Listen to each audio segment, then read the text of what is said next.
శ్రోతలకు స్వాగతం. నమస్కారం. నేను మీ గాంధీ.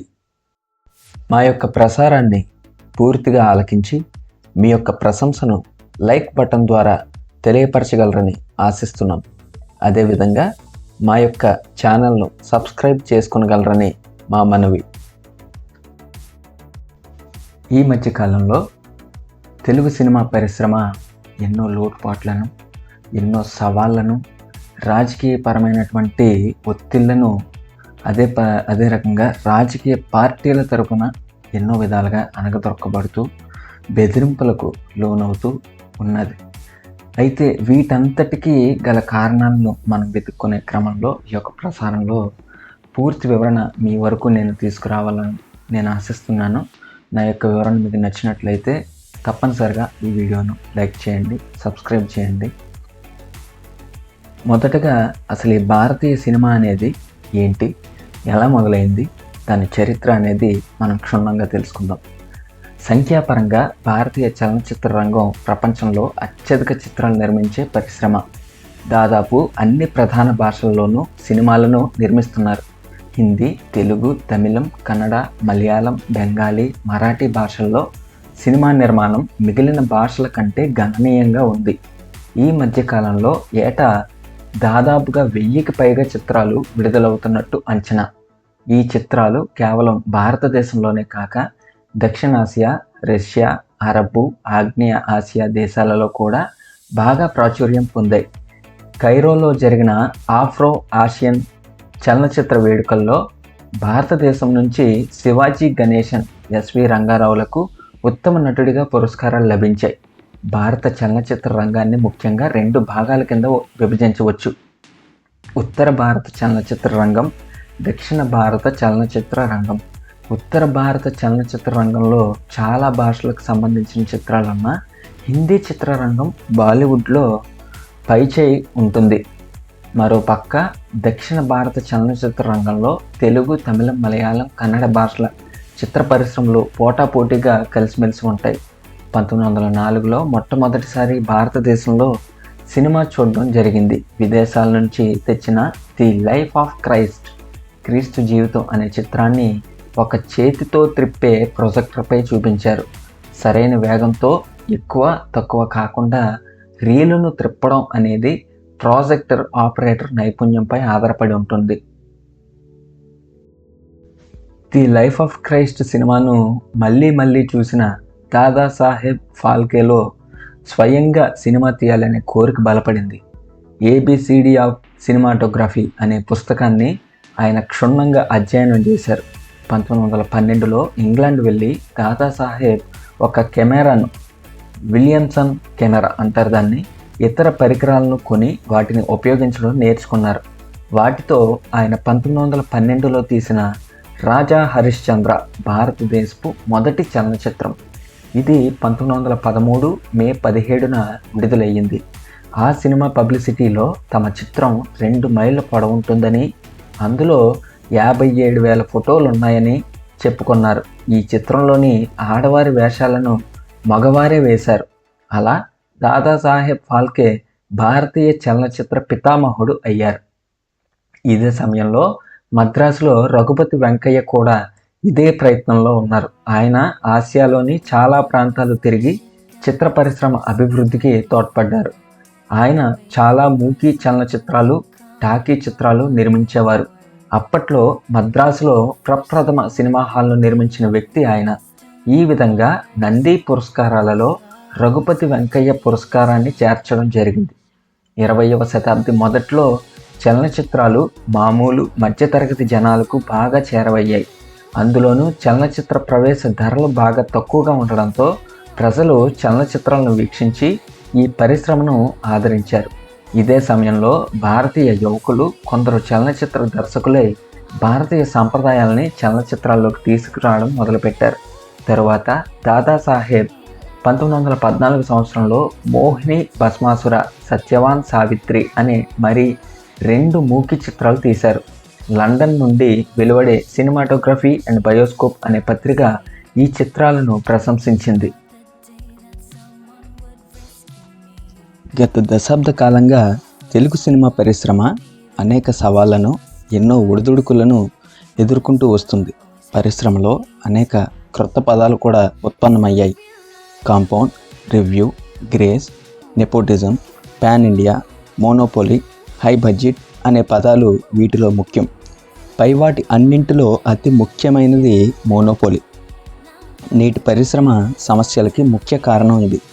వీటితో పాటు కరోనా, ఓటీటీ ప్లాట్ఫామ్స్ కూడా థియేటర్ బిజినెస్ని చాలా వరకు ఇబ్బందుల్లోకి నెట్టేశాయి. అసలు నేటి మన చిత్ర పరిశ్రమ పరిస్థితిని అర్థం కావాలనుకుంటే మనం ఒక ఉదాహరణతో పోల్చుకోవచ్చు. మీ అందరూ పొన్నియిన్ సెల్వన్ అనే సినిమా చూసి ఉంటే ఇది ఇంకా సులువుగా అర్థమవుతుంది.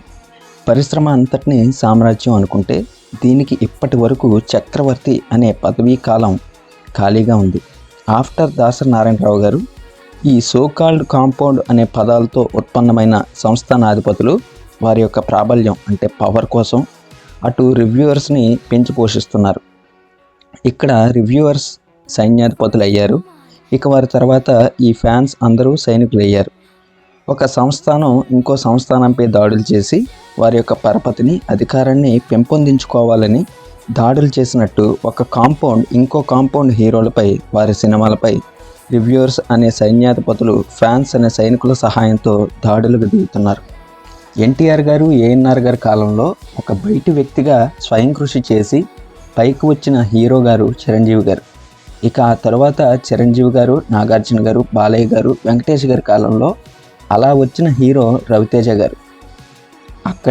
అతనితో సినిమా పరిశ్రమలో టాలెంట్, మెరిట్ అనే డోర్స్ క్లోజ్ అయిపోయి ఇప్పుడు సినిమా పరిశ్రమలోకి రావాలన్నా, ఎదగాలన్నా ఏదో ఒక కాంపౌండ్ కూడా దూకాల్సిందే.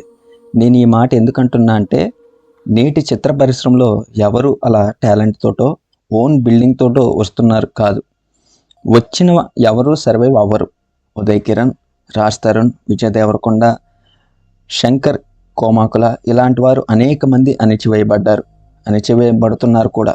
ఆ చక్రవర్తి అనే పదవి కోసం కులాన్ని, మతాన్ని, భాషను, ప్రాంతాన్ని కూడా వేరు చేసి అవకాశాలు కల్పిస్తున్నారు.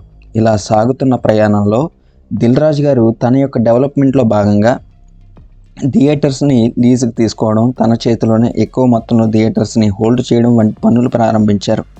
దానివల్ల సినిమా పరిశ్రమలో టాలెంట్కి, క్రియేటివిటీకి కరువు ఏర్పడి కాంబినేషన్కి, స్టార్ వారికి మొదటి స్థానం ఏర్పడింది. దీంతో చిన్న సినిమాలు కూడా ఏదో ఒక కాంపౌండ్ ఆసరా కోరడం, అమ్ముడుపోవడం అలవాటైంది. ఈ పోరాటంలో ఆర్థిక బలంతో పాటు అధికార బలం కూడా అవసరమైంది. ఇక్కడే ఈ సమస్యలు మరింత ఎక్కువయ్యాయి. రాజకీయ పార్టీలు కూడా వారి స్వార్థం కోసం, తారల సపోర్ట్ కోసం, ఎన్నికల వేళ వారి యొక్క స్టేట్మెంట్స్ కోసం ఈ కాంపౌండ్ కల్చర్ని ప్రోత్సహించాయి. ఈ చదరంగంలో సినిమా పరిశ్రమ ఒక దిక్కులేని సంస్థగా తయారైంది.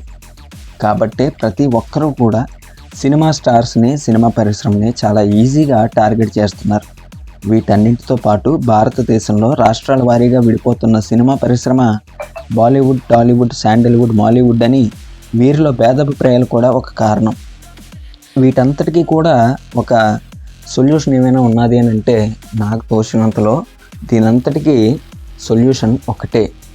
అది మన కళ్ళెదురుగా ఎన్నో దశాబ్దాలుగా అలరారుతున్న క్రికెట్ బోర్డ్, బీసీసీఐ, మన భారతదేశ క్రికెట్ కౌన్సిల్ బోర్డు. ఇందులో రాష్ట్రాల వారీగా క్రికెట్ బోర్డ్స్ ఉంటాయి. వీటంతటికీ పెద్ద బీసీసీఐ అని ఒక కౌన్సిల్ ఉంటుంది. ఇందులో ప్రతి రాష్ట్ర బోర్డు అంటే వాటి పెర్ఫార్మెన్స్, వాటి ఆదాయం బట్టి స్థానాలు కల్పించబడతాయి. అదేవిధంగా చిత్ర పరిశ్రమకు కూడా దేశం మొత్తం మీద ఒక ఇండిపెండెంట్ బోర్డు ఉండాలి. అందులో భాషాపరంగా ఆధిక్యత ప్రదర్శించే సినిమా పరిశ్రమ నుండి ప్రముఖులకు స్థానం కల్పించాలి. ఎవరికి సమస్య వచ్చినా కలిసికట్టుగా ఎదుర్కోవాలి. అప్పుడు compound wars, reviewers, attacks, political influence కూడా తగ్గుతాయి.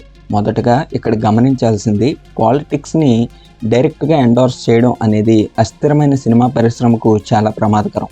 ఇలాంటి ఇండిపెండెంట్ యునైటెడ్ బోర్డు ఎప్పుడైతే ఏర్పడుతుందో అటు మీడియా, రాజకీయం, కార్పొరేట్ శక్తులు ఆలోచనలో పడతాయి. చిన్న సినిమాలు కూడా బ్రతుకుతాయి. టాలెంట్కి, క్రియేటివిటీకి ఆస్కారం ఉంటుంది. దీని ద్వారా మన చిత్ర పరిశ్రమ అంతర్జాతీయంగా కూడా పరపతి పెరుగుతుంది, డిమాండ్ పెరుగుతుంది. ఓటీటీ ప్లాట్ఫామ్స్ కూడా అద్భుతమైన ప్యాకేజెస్ని ఆఫర్ చేస్తాయి.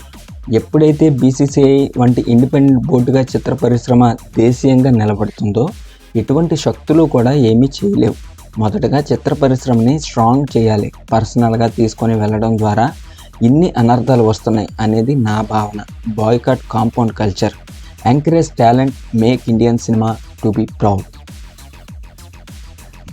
మా యొక్క పూర్తి వివరణ పట్ల మీ యొక్క అభిప్రాయాలను, సందేహాలను, ఆలోచనలను, ఆవశ్యకతలను క్రింద ఉన్న కామెంట్ సెక్షన్లో తెలియజేయాలని కోరుకుంటున్నాం. మా యొక్క ప్రయత్నం సఫలీకృతం చేయడానికి సబ్స్క్రైబ్ బటన్ నొక్కి మా ప్రసారాల ప్రకటనలు మీరు నేరుగా తెలుసుకునేందుకు ప్రక్కనే ఉన్న గంట గుర్తుపై ప్రెస్ చేయగలరు. మరొక క్రొత్త ప్రసారంతో మీ ముందుకు రాగలమని ఆశిస్తూ ఈ ప్రసారం ఇంతటితో సమాప్తం. ధన్యవాదాలు.